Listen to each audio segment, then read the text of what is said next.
traveled back to Damascus, and 1 week later, the slaughter began in Gaza.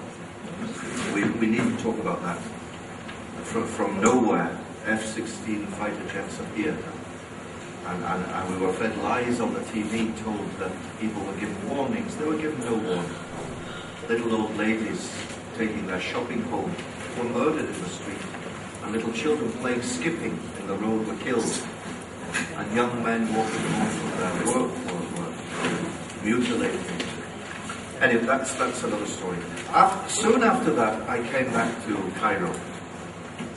And for one of the newspapers I was writing for in Cairo, I said to the editor, tomorrow I would like to go and visit some of the wounded from Gaza in Mustashfa Mahad al-Nasr in Cairo. I'll go for half an hour, meet some of the wounded from Gaza, write the story, and that will be it. So I went to Mustashfa Mahad al-Nasr.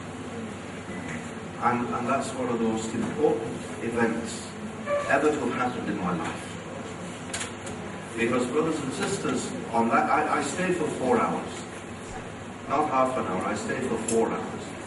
And at the end of the 4 hours, I only left because my heart couldn't stand it anymore. My heart was breaking. But I stayed for 4 hours because I couldn't drag myself away. That afternoon, I met Muslims. I met real Muslims, and it made me as a Muslim feel that big. It made me as a man feel that big in the presence of such heroism. That day I met men who had lost their arms and their legs and their wives and their babies. You know, brothers and sisters, we call ourselves Muslims. We don't even get up in the morning to pray. And yet these men and boys were losing their legs for being Muslim. The first person I met, I've told this many times and I'll tell it a million times. The first person I met was a little boy called Yahya. He was 8 years old. And little Yahya was waiting for his 26th operation. He hadn't been injured in the latest atrocity in Palestine. But when he was inside his mother's womb 8 years before, poison gas had been dropped from the sky and his mother had inhaled the poison and the baby had been deformed for life. So the little man was waiting for his 26th operation. And if you go to my website, idristawfiq.com, you'll see some pictures you'll see little Yahya in his little red tracksuit sitting on the bed next to me. And you'll see many other men. You'll see a man called Ramadan. And he's lying there, and all his limbs are encased in metal because they were just nothing. They were just spikes of metal keeping them together. And he'd lost his little baby the day before in Gaza. His little baby had died.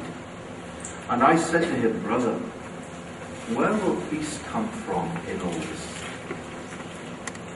He said to me, peace? We have peace already. He said, we don't need America to give us peace. We don't need this country or that country to give us peace. Islam brings us peace.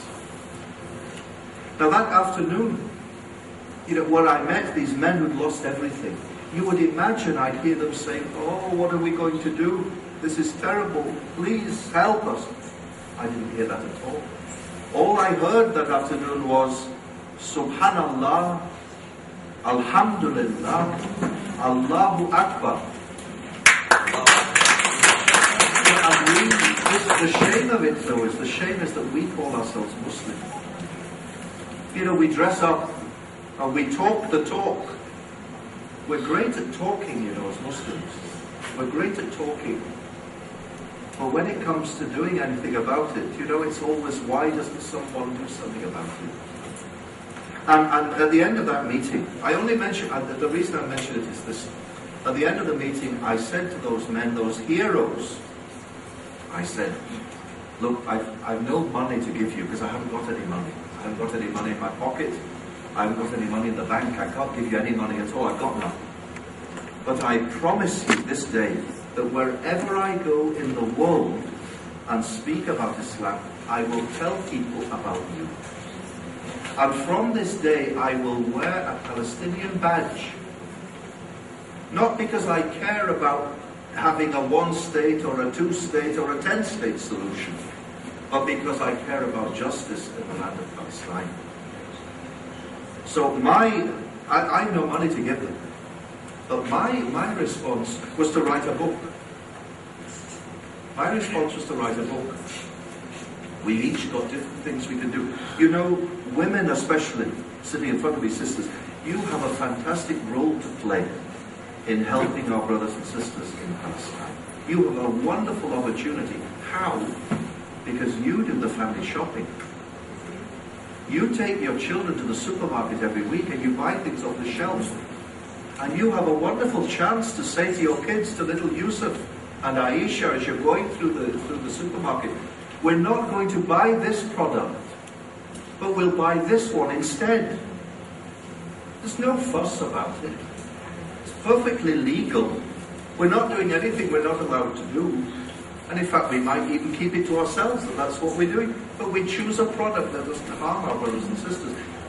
But what do we do instead? You know, we sit at home while the bombs are dropping, drinking our fizzy red cans of brown drink, dressed in our trainers with a tick on them, and doing all the things to help oppress our brothers and sisters in Palestine.